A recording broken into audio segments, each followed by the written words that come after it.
This is the story of a remarkable woman who wrote a cookbook back in 1976 that put American Southern cooking on the international culinary map.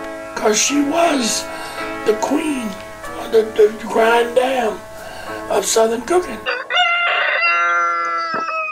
It was here in Freetown that Edna Lewis developed her love of locally grown, pesticide and preservative-free food. That is either grown, either trapped, shot, or hunted for, or caught on the line. We would learn something now if we could go back and raise everything we ate, because you wouldn't have all this cancer. Folks were healthier because they were doing more physical work, and the food was always fresh from the garden. Edna dropped out of school at age 14, then on to New York at age 19, where she stayed with trusted relatives. Something of a Renaissance woman, she did everything. And her life just took off as a chef, being able to cook anywhere. Her Aunt Edna handed her a sheaf of papers on which were scrawled the beginnings of the taste of country cooking. She always wrote in hand in her script, which was really hard to read. We used to call it chicken scratch. A foundation of Southern cooking.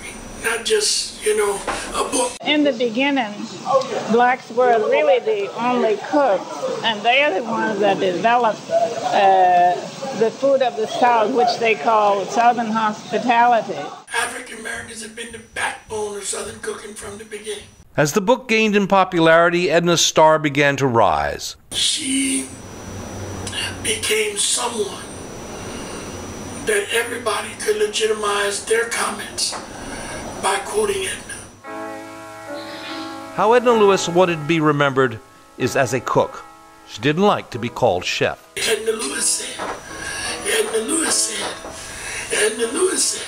Edna Lewis may have been the single most important person in this country to give American Southern cooking its rightful place in the world of haute cuisine.